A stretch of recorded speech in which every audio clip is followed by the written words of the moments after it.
अस्सलामुअलैकुम, खुश आमदीद। Welcome to Samveda e learning. अज़ीज़ बच्चों, आज हम आपकी साइंस की निसाबी किताब का बाब नंबर 13 बरक़ी रूह के मक़नातीसी असरात का चौथा सेशन अंजाम देने वाले हैं। इससे पहले कि मैं आज के सेशन का आगाज़ करूं, आप तमाम से गुजारिश है कि आप अपनी नोटबुक, दरसी किताब, पेन, पेंसिल वगैरह अपने साथ रखें ताकि आप अहम नुकात को नोट डाउन कर सकें। बच्चों, आप तहफ़्फ़ुज़ तवानाई के कुलिये के बारे में जानते हैं, जिसको हम law of conservation of energy भी कहते हैं। इसको उर्दू में इसका और एक नाम है कि तवानाई की बहा का क़ानून, जो कहता है कि तवानाई को न तो पैदा किया जा सकता है और न ही फ़ना किया जा सकता है, बल्कि उसे एक शक्ल से दूसरी शक्ल में तब्दील किया जा सकता है। पिछले सेशन में हमने यही किया था। हमने क्या किया था? बरक़ी तवानाई को मैकेनिकी तवानाई में तब्दील किया था। किसके ज़रिए? बरक़ी मोटर के ज़रिए। तो बच्चों, आज के इस सेशन में हम इस चीज़ का उल्टा करने वाले हैं, यानी कि इसके बरक्स हम अमल अंजाम देने वाले हैं। इससे पहले कि हम आज के सेशन की शुरुआत करें, गुज़िश्ता सेशन में जो कुछ हमने सीखा उसके अहम नुकात देख लेते हैं। तो गुज़िश्ता वीडियो लेसन में आपने सीखा मक़नातीसी मैदान में करंट बरदार मौसिल पर लगने वाली क़ुव्वत, यानी कि अगर आपके पास एक करंट बरदार मौसिल है और उसके करीब आप दूसरा मक़नातीसी मैदान लेके आते हैं या फिर रखते हैं, तो वो एक क़ुव्वत को महसूस करता है या फिर वो हरकत पजीर हो जाता है, जिसको हमने एक तजुर्बे के ज़रिए देखा। साथ ही इस मौसिल पर लगने वाली जो क़ुव्वत है उसकी सिमत का पता लगाने के लिए हमने फ्लेमिंग के बाएं हाथ का कुलिया भी देखा। इसको हमने वीडियो की मदद से देखा। फिर उसके बाद हमने देखा कि बरक़ी मोटर किस तरह काम करती है, यानी कि बरक़ी मोटर का अमल क्या है, उसके इस्तेमालात क्या हैं। साथ ही हमने एक वीडियो देखा जिसमें हमने सादा बरक़ी मोटर बनाने की कोशिश की, और ये बहुत ही आसान तरीक़ा था एक बरक़ी मोटर बनाने का, जो आपने सीखा। साथ ही हमने एक और तरीक़ा सीखा बरक़ी मोटर बनाने का, जिसमें हमने मक़नातीस का इस्तेमाल नहीं किया था, जिसमें हमने बरक़ी मक़नातीस का इस्तेमाल करते हुए इसको बनाना सीखा। तो बच्चों, आज के इस सेशन में हम पिछले सेशन का बरअक्स करने वाले हैं, यानी कि पिछले सेशन में हमने क्या किया था? बरक़ी तवानाई को मैकेनिकी तवानाई में तब्दील किया था। तो आज के सेशन में हम ये देखेंगे कि किस तरह मैकेनिकी तवानाई को बरक़ी तवानाई में तब्दील किया जा सकता है। तो बच्चों, तकरीबन 200 साल पहले जो हम बरक़ी तवानाई इस्तेमाल करते थे, वो बरक़ी तवानाई हम कीमियाई अशिया से हासिल करते थे। ये वही टेक्नोलॉजी है जो आज हम जो बरक़ी सेल है या फिर हमारे जो सवारियों की बैटरीज वगैरह हैं उसमें इस्तेमाल करते हैं। लेकिन बरक़ी तवानाई को बड़े पैमाने पर हासिल करने के लिए कीमियाई अशिया का इस्तेमाल कुछ नामुमकिन सा था। तो 1831 ईस्वी में एक साइंसदान जिसका नाम था माइकल फैराडे, उसने क्या किया? उसने बरक़ी क़ुव्वत हासिल करने के पूरे तस्वुर को ही बदल दिया। उसने ओस्टेड के ज़रिए किए गए तजुर्बात की मदद ली। ओस्टेड ने क्या कहा था कि बरक़ी क़ुव्वत अगर किसी मौसिल से बह रही हो तो उसके अतराफ़ मक़नातीसी मैदान वजूद में आता है। माइकल फैराडे ने सोचा कि अगर बरक़ी क़ुव्वत से मक़नातीसी मैदान बन सकता है, तो क्या हम मक़नातीसी मैदान से बरक़ी क़ुव्वत हासिल कर सकते हैं? इस तस्वुर को आगे बढ़ाते हुए उसने इस पर कई तजुर्बात किए और वो अपने तजुर्बात में कामयाब भी हुआ।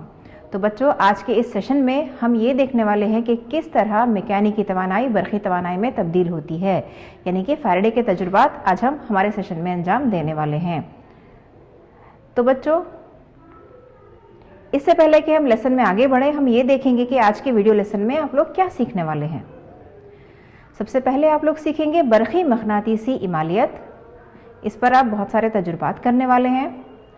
मक़नातीसी मैदान, इमाली करंट और मौसिल की हरकत के माबैन रब्त। उसके बाद नेक्स्ट आप देखेंगे फ्लेमिंग का दाएं हाथ का कुलिया। उसके बाद आप बरक़ी जनरेटर का अमल जानेंगे। साथ ही आप एक और मज़ीद वीडियो देखेंगे जिसमें आप बरक़ी जनरेटर का खाका उतारना सीखेंगे। तो बच्चों, आज के इस वीडियो सेशन की शुरुआत हम इस वीडियो को देखकर करेंगे। तो चलिए वीडियो देखते हैं। तो बच्चों, इस वीडियो में आपने देखा कि किस तरह मैकेनिकी तवानाई को बरक़ी तवानाई में तब्दील किया गया।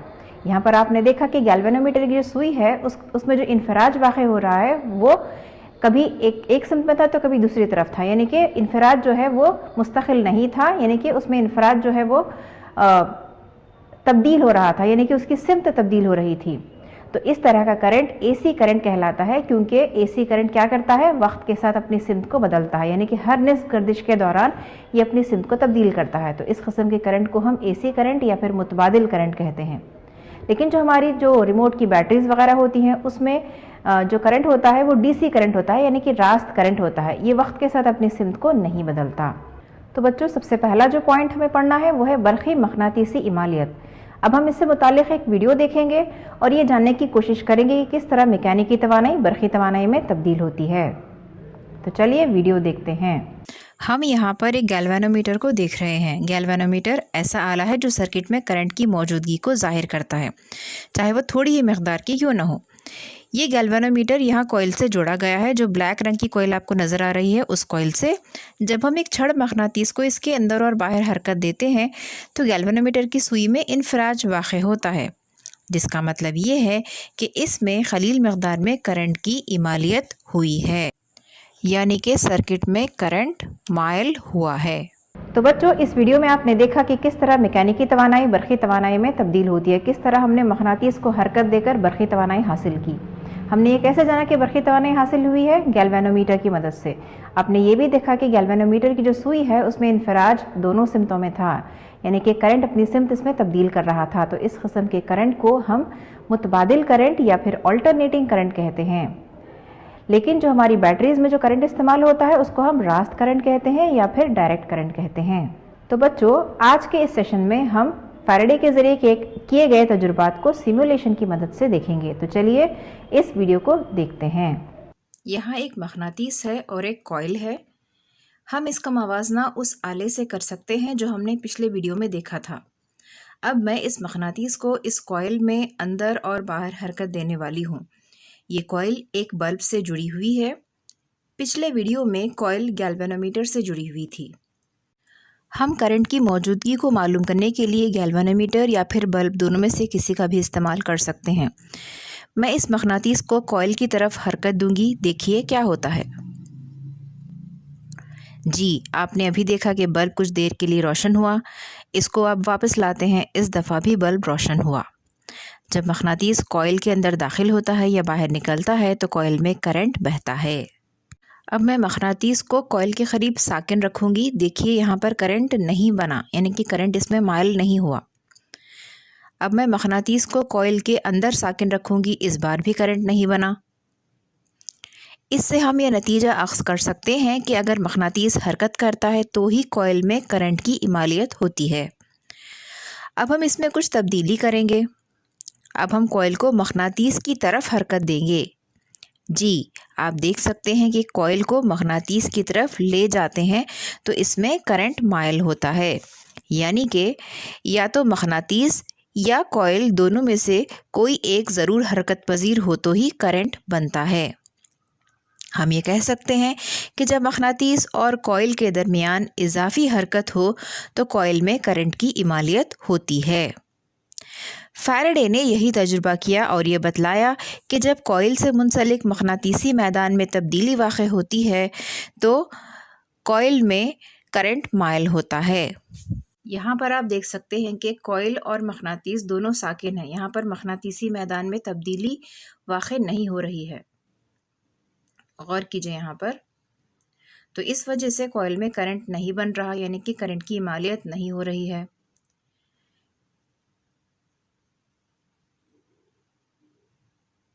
तो यहाँ पर हम ये नतीजा अख्ज़ कर सकते हैं कि कॉइल या फिर मक़नातीस दोनों में से किसी एक को ज़रूर हरकत में होना चाहिए, तभी कॉइल में करंट बनता है।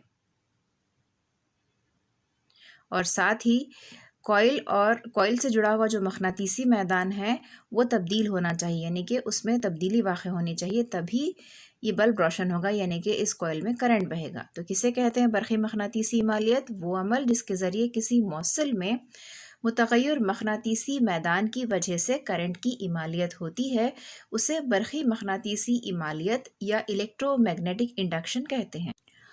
अब हम फैराडे के ज़रिए किए हुए तजुर्बे को इम्प्रोवाइज़ करेंगे, यानी कि उसमें और थोड़ी मज़ीद सुधार लाते हुए इसे अंजाम देंगे। अब मैं कॉइल के लूप की तादाद को बढ़ाऊँगी।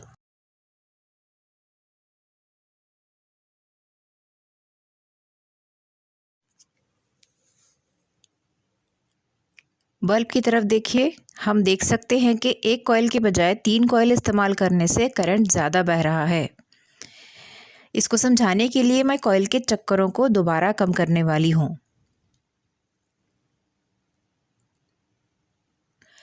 कॉइल का एक चक्कर है तो देखिए करंट यहाँ कितना कम बन रहा है, यानी कि करंट की मकदार कॉइल के चक्करों या फेरों की तादाद पर मुनहसर होती है। हम एक और चीज़ ट्राई करेंगे यहाँ। अब हम मकनातीस की क़ुव्वत को बढ़ाएंगे।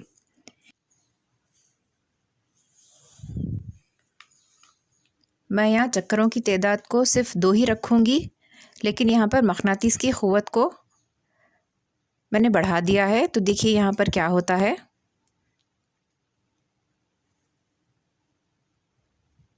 कॉइल में करंट ज़्यादा बन रहा है। अब मैं मकनातीस की क़ुव्वत को कम करूँगी तो करंट इसमें कम बहेगा, यानी कि कम करंट इसमें माइल होगा। अगर मकनातीसी मैदान यानी कि कॉइल से मुंसलिक मकनातीसी मैदान ज़्यादा तब्दील होता है तो इमाली करंट भी ज़्यादा बनता है। हम यहाँ एक और ख़ुसूसियत या अमर देखेंगे। इस बार हम क्या करेंगे कि कॉइल के निस्फ़ क़ुतर को बढ़ा देते हैं।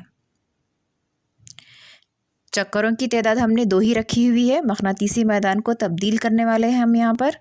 तो देखिए यहाँ पर करंट कम बन रहा है। बल्ब की तरफ देखिए।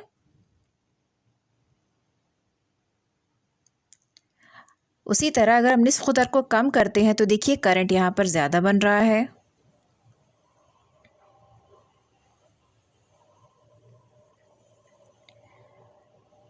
आखिरी मरहले में हम ये करेंगे कि हम मकनातीस की हरकत की जो रफ़्तार है उसको बढ़ाने वाले हैं, यानी कि जो कॉइल की स्पीड है या फिर कॉइल की स्पीड को बढ़ाएंगे।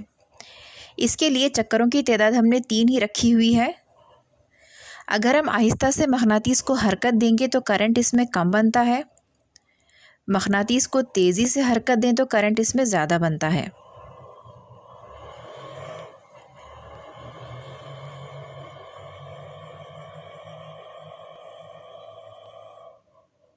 देखिए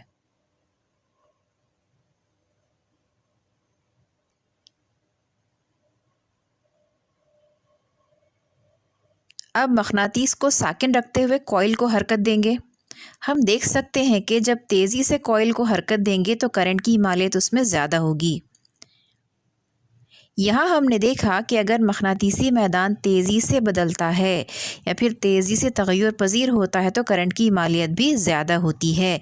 या फिर हम ये कह सकते हैं कि इमाली करंट कॉइल से मुंसलिक मकनातीसी मैदान की तब्दीली की शरह पर मुनहसर होता है। इस वीडियो को देखने के बाद हम ये नतीजा अख्ज़ कर सकते हैं कि इमाली करंट मुनहसर होता है। आपने देखा कि किस तरह करंट की इमालियत हुई है। तो इमाली करंट किन चीज़ों पर मुनहसर होता है? सबसे पहला जो पॉइंट है वो है मकनातीस की क़ुव्वत पर, यानी कि अगर आप ज़्यादा क़ुव्वत वाला मकनातीस इस्तेमाल करेंगे, ऐसा मकनातीस जो बहुत ज़्यादा क़ुव्वत कशिश रखता हो, लोहे को बहुत ज़्यादा अपनी तरफ कशिश करता हो, तो वैसे मकनातीस का अगर हम इस्तेमाल करते हैं तो इमाली करंट की जो मकदार है वो ज़्यादा होगी। कॉइल के फेरों या चक्करों की तादाद पर, अगर आप जो कॉइल इस्तेमाल कर रहे हैं उसके चक्कर ज़्यादा होंगे तो आपके सर्किट में करंट ज़्यादा बनेगा। सबसे इम्पॉर्टेंट चीज़, कॉइल और मकनातीस के दरमियान इजाफी हरकत, यानी कि हम यहाँ पर या तो कॉइल को हरकत दे रहे हैं या फिर मकनातीस को, इन दोनों के दरमियान किसी न किसी को हरकत पजीर ज़रूर होना चाहिए। ऐसा करने से इनके करीब जो मकनातीसी मैदान होता है वो तब्दील होता है। इसको हम दूसरे अल्फाज में कुछ इस तरह कह सकते हैं कि मकनातीसी मैदान की तब्दीली की शरह, यानी कि जितनी तेज़ी से मकनातीसी मैदान तब्दील होगा उतना ही ज़्यादा सर्किट में करंट की इमालियत होगी। तो इस तरह हमने देखा कि किस तरह मैकेनिकी तवानाई बरक़ी तवानाई में तब्दील होती है। ये अमल 3 अहम उमूर पर मुनहसर होता है। सबसे पहला है बरक़ी क़ुव्वत की सिमत, यानी कि जो इमाली करंट हमें हासिल होता है उसकी सिमत क्या है, उसके बाद मकनातीसी मैदान की सिमत क्या है, फिर उसके बाद जो कॉइल हम घुमा रहे हैं यानी कि कॉइल को हरकत दे रहे हैं तो मौसिल की हरकत की सिमत क्या है। ये इन तीनों पर मुनहसर होता है। अब हम अगला पॉइंट देखेंगे कि मकनातीसी मैदान, इमाली करंट और मौसिल की हरकत के माबैन क्या रब्त है। इसको समझने के लिए हम इस वीडियो को देखेंगे। इस एनिमेशन में हम बल्ब के बजाय गैल्वेनोमीटर का इस्तेमाल करने वाले हैं। हम यहाँ मकनातीस की खुतबियत या पोलैरिटी को तब्दील करेंगे। चलिए देखते हैं कि क्या होता है। आप यहाँ पर मकनातीस के ख़ुतुब और गैल्वेनोमीटर की सुई के इन्फिराज का बगौर मुशाहिदा कीजिए। आप देखेंगे कि जैसे ही ख़ुतुब तब्दील होता है मकनातीसी मैदान भी तब्दील हो जाता है, जिसकी वजह से गैल्वेनोमीटर की जो सुई का इन्फिराज है उसकी सिमत भी तब्दील हो जाती है। यानी कि जब ख़ुतबियत बदलती है तो सुई के इन्फिराज की सिमत भी बदलती है। यानी कि इससे हम ये नतीजा अख्ज़ कर सकते हैं कि इमाली करंट की सिमत इस्तेमाल किए गए मकनातीस की ख़ुतबियत पर मुनहसर होती है या फिर मकनातीसी मैदान की सिमत पर मुनहसर होती है। इमाली करंट की सिमत मालूम करने के लिए हम एक कुलिये का इस्तेमाल करते हैं जिसे हम कहते हैं फ्लेमिंग के दाएं हाथ का कुलिया, फ्लेमिंग्स राइट हैंड रूल। तो चलिए इस वीडियो की मदद से फ्लेमिंग के दाएं हाथ के कुलिये को समझने की कोशिश करते हैं। हम यहाँ पर मौसिल को मकनातीसी मैदान की सिमत के उमूदी रखेंगे। ये मौसिल है, इसको हम ऊपर और नीचे हरकत दे रहे हैं। ऐसा करने से हम मकनातीसी मैदानी खतूत को कट कर रहे हैं, यानी कि मैदानी खतूत गैर मिर्री होते हैं। हम ये तसव्वुर कर सकते हैं कि मैदानी खतूत इस मौसिल की हरकत से कट रहे हैं। हम इस मौसिल को मैकेनिकी तवानाई देकर ऊपर की तरफ खींच सकते हैं। जब मौसिल ऊपर की तरफ खींचा जाता है तो करंट वरक़ के बाहर यानी कि आउट ऑफ द स्क्रीन बहेगा। हम जानते हैं कि मैदानी खतूत की सिमत शुमाल ता जनूब होती है। मौसिल ऊपर की तरफ हरकत में है और करंट वरक़ के बाहर बह रहा है, इसलिए ये तीनों एक दूसरे के उमूदी हैं। हम इसको एक कुलिये की मदद से समझते हैं जो कहलाता है फ्लेमिंग के दाएं हाथ का कुलिया, जो कहता है कि दाएं हाथ के अंगूठे शहादत की उंगली और दरमियानी उंगली को इस तरह फैलाएं कि ये एक दूसरे के उमूदी हों। तब अंगूठा क़ुव्वत की सिमत बताएगा, शहादत की उंगली मकनातीसी मैदान की सिमत बताएगी और दरमियानी उंगली इमाली करंट की सिमत को बतलाएगी। इसका इतलाक़ हम इस तरह कर सकते हैं।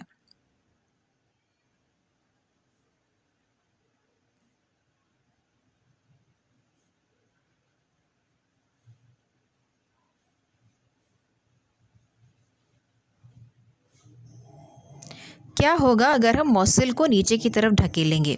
ज़ाहिर है करंट अब मुखालिफ सिमत में बहेगा। हम उसी कुलिये का इतलाक़ यहाँ कर सकते हैं, लेकिन हमें अपने दाएं हाथ को कुछ इस तरह घुमाना होगा जैसा कि यहाँ बताया गया है।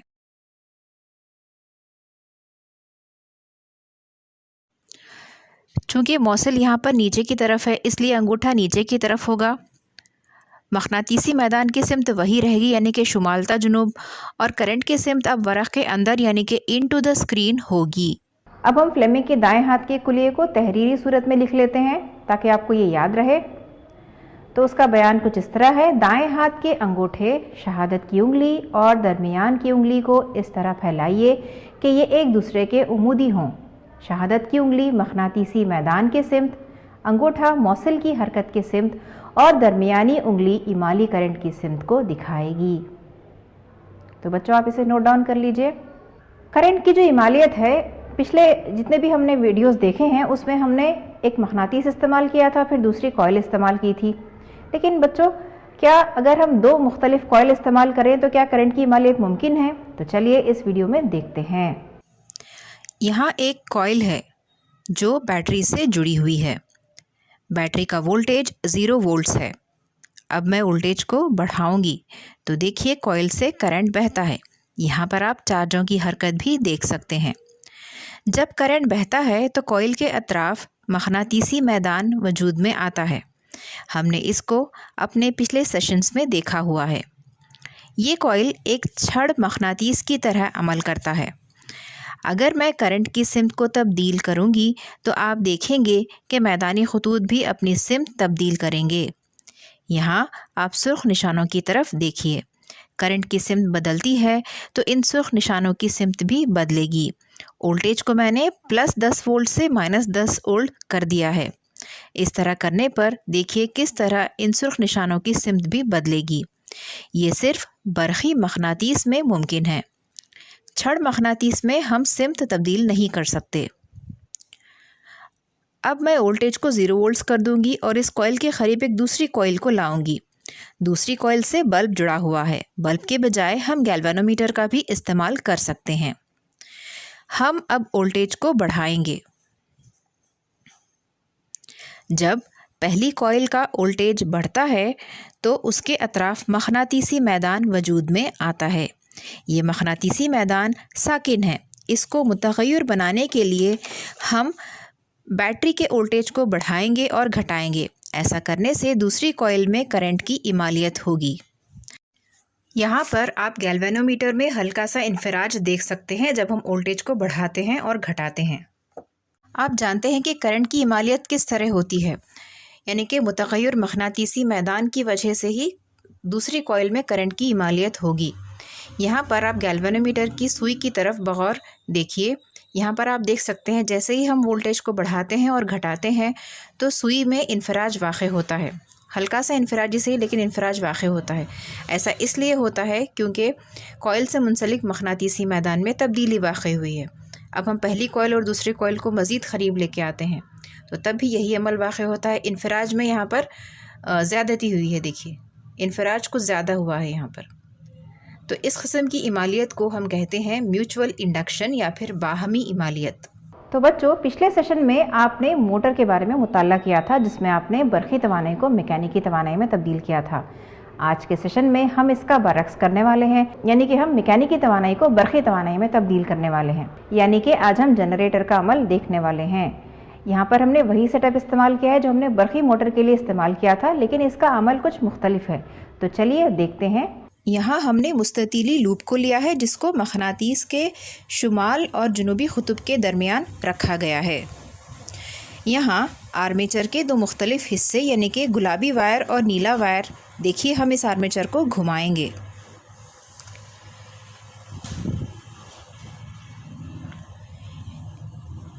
इस लूप में जो करंट की इमालियत होगी उसकी सिमत का पता लगाने के लिए हम फ्लेमिंग के दाएं हाथ के कुलिये का इस्तेमाल करेंगे। अंगूठा, शहादत की उंगली और दरमियानी उंगली बितरतीब मौसिल की हरकत की सिमत, मकनातीसी मैदान की सिमत और इमाली करंट की सिमत को बतलाते हैं।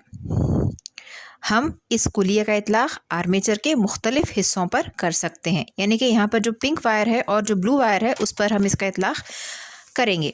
यहाँ शहादत की उंगली मकनातीसी मैदान की सिमत, दरमियानी उंगली इमाली करंट की सिमत और अंगूठा मौसिल की हरकत की सिमत को बतलाता है। हम पहले इस कुलिये का इतलाक़ गुलाबी मौसिल पर करेंगे, बाद में नीले मौसिल पर। अब अंगूठा ऊपर की तरफ है, शहादत की उंगली शुमाल ता जुनूब की सिमत मकनातीसी मैदान को बता रही है और दरमियानी उंगली इमाली करंट को बता रही है। हम इस कुलिये का इतलाक़ अब नीले मौसिल पर करेंगे। नीला मौसिल नीचे की तरफ है, इसलिए अंगूठा भी नीचे की तरफ होगा। दरमियानी उंगली बता रही है कि करंट वरक़ के बाहर यानी कि आउट ऑफ द स्क्रीन बह रहा है। इस लूप में करंट दो मुख्तलिफ सिमतों में बह रहा है, यानी कि वरक़ के अंदर यानी कि इनटू द स्क्रीन और वरक़ के बाहर यानी कि आउट ऑफ द स्क्रीन। इसकी निशानदही हम तीर के निशान से यहाँ पर कर रहे हैं। यहाँ पर आप मुस्ततीली लूप को देखिए। करंट यहाँ गुलाबी वायर से होते हुए जर्द वायर और फिर नीले वायर में बह रहा है। याद रखिए यहाँ जर्द वायरों में कोई भी करंट माइल नहीं हो रहा क्योंकि ये मकनातीसी मैदान के मुतवाज़ी हैं।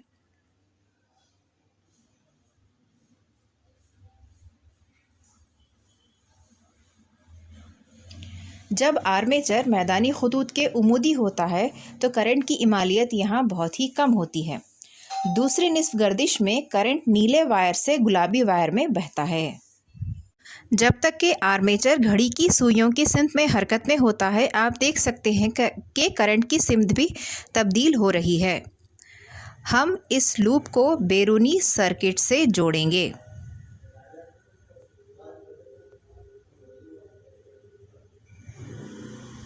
तो यहाँ पर देखिए अब हम इस लूप को बैरूनी सर्किट से जोड़ रहे हैं वायरों की मदद से। जब हम इसको एक बल्ब से जोड़ते हैं तो चूंकि आर्मेचर गर्दिश में है तो वायर यहाँ पर उलझ जाएंगे। अगर ऐसा होगा तो आर्मेचर की गर्दिश पर असर पड़ सकता है। वायरों को उलझने से रोकने के लिए और करंट को हासिल करने के लिए हम इस सेटअप में एक जोड़ी स्लिप रिंग्स को जोड़ेंगे। गुलाबी स्लिप रिंग गुलाबी वायर से जुड़ी हुई है और नीला स्लिप रिंग नीले वायर से जुड़ा हुआ है। ये स्लिप रिंग्स बैरूनी दौर से कार्बन ब्रशेस से जुड़े हुए होते हैं। तो यहाँ पर जो सफ़ेद रंग के मुस्ततील नुमा छोटे छोटे हिस्से नज़र आ रहे हैं वे कार्बन ब्रशेस हैं। ये कार्बन ब्रशेस स्लिप रिंग को सिर्फ टच कर रहे होते हैं, इससे जुड़े नहीं होते। तो करंट जब यहाँ दी गई सिमत में बहता है तो ये गुलाबी वायर से होते हुए नीले वायर में हरकत करता और नीले रिंग में दाखिल होता है। यहाँ पर स्लिप रिंग अपने मुतल्लिका वायरों से राब्ते में हैं और उलझते नहीं हैं।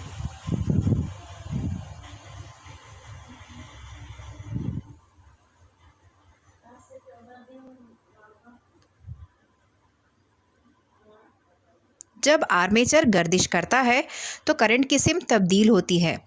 अब करंट मुखालिफ सिमत में बह रहा है। यहाँ हर निस्फ गर्दिश के बाद करंट की सिमत बदलती है। आप यहाँ पर देख सकते हैं, तीर के निशानों को देखिए किस तरह से हर आधी निस्फ गर्दिश के बाद करंट की सिमत तब्दील हो रही है। इस करंट को हम मुतबादिल करंट या ऑल्टरनेटिंग करंट या फिर एसी करंट कहते हैं, क्योंकि बैरूनी सर्किट में करंट की सिमत मुसलसल बदलती रहती है। तो ये है एसी जनरेटर का अमल। इस बात को यकीनी बनाने के लिए कि कॉइल हमेशा घूमता रहे, हम इसको एक टरबाइन से जोड़ देते हैं और टरबाइन पर हम मैकेनिकी क़ुव्वत का इतलाक़ करते हैं, जिससे ये मुसलसल गर्दिश में रहता है और करंट पैदा करता रहता है। एसी जनरेटर को अगर हमें डीसी जनरेटर में तब्दील करना है तो हम स्लिप रिंग्स के बजाय स्प्लिट रिंग्स का इस्तेमाल करेंगे। डीसी जनरेटर से जो करंट हमें हासिल होता है वो अपनी सिमत नहीं बदलता, इसीलिए ये रास्त रो करंट या फिर डायरेक्ट करंट कहलाता है। ये जनरेटर जो आपने अभी इस वीडियो में देखा, ये एसी करंट पैदा करता है, इसीलिए ये एसी जनरेटर कहलाता है। एसी का मतलब वो करंट जो वक्त के साथ अपनी सिमत बदलता हो। तो बच्चों, आपकी जो दरसी किताब है उसमें जनरेटर का खाका उतारना भी शामिल है।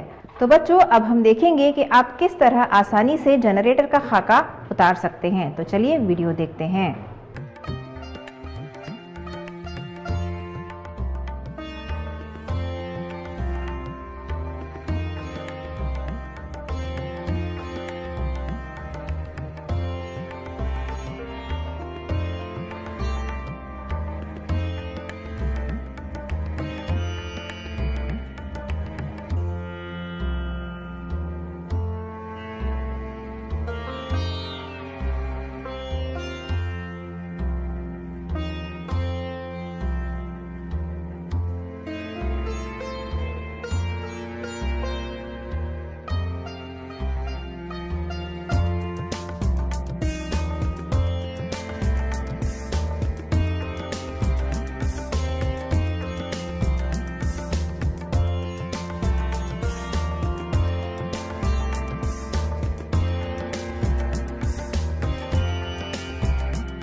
तो बच्चों, आज के इस सेशन में आपने बहुत सारी चीज़ें सीखी हैं।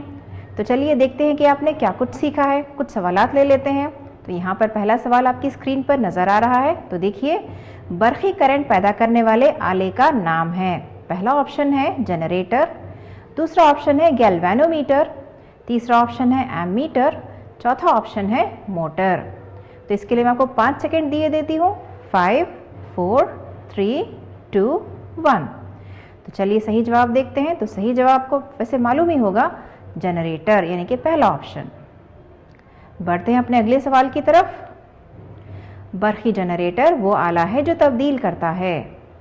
पहला ऑप्शन है बरक़ी तवानाई को मैकेनिकी तवानाई में, मैकेनिकी तवानाई को हरारती तवानाई में, बरक़ी तवानाई को कीमियाई तवानाई में, मैकेनिकी तवानाई को बरक़ी तवानाई में। तो मेरा ख्याल है बच्चों आपको इसका जवाब भी पता होगा, लेकिन फिर भी मैं आपको 5 सेकेंड दिए देती हूँ। 5, 4, 3, 2, 1। सही जवाब है चौथा ऑप्शन, मैकेनिकी तवानाई को बरक़ी तवानाई में। एसी जनरेटर इस उसूल पर काम करता है। करंट बरदार मौसल में मकनातीसी मैदान की वजह से क़ुव्वत, बरक़ी मकनातीसी इमालियत, बरक़ी सुकूनी क़ुव्वत, मकनातीसी क़ुव्वत। तो सही जवाब के लिए 5 सेकेंड मिलेंगे आपको। 5, 4, 3, 2, 1। तो सही जवाब है बच्चों ऑप्शन नंबर 2, बरक़ी मकनातीसी इमालियत। तो बच्चों, आज के सेशन में आपने जो कुछ भी सीखा है उसको मज़ीद और अच्छी तरह से समझने के लिए आपको घर पे भी इसका मुताला करना होगा। तो इसके लिए मैं आपको यहाँ पर होमवर्क देने वाली हूँ। तो होमवर्क के जो सवालात हैं वो नोट डाउन कर लीजिए और अपने साइंस के मौल्लिम या मौल्लिमा को दिखाइए और उनसे उसकी जांच करवा लीजिए। तो पहला सवाल है, बरक़ी जनरेटर का उसूल बयान कीजिए। दूसरा सवाल है, एसी जनरेटर का ब्लॉक खाका बनाइए। मेरा ख्याल है इसको बनाने में आपको मुश्किल नहीं पेश आएगी क्योंकि आपने इसका वीडियो देख रखा है। एसी जनरेटर में कौन सी तब्दीलियां करते हुए उसे डीसी जनरेटर में तब्दील किया जा सकता है? मेरा ख्याल है इसका जवाब भी आप जानते होंगे। आपने जो जनरेटर है उसका अमल देखा है, तो उसमें मैंने ये पॉइंट बता दिया था। तो उम्मीद है आप ये जवाबात ज़रूर लिखेंगे। तो मिलते हैं अगले सेशन में, तब तक के लिए अल्लाह हाफ़िज़।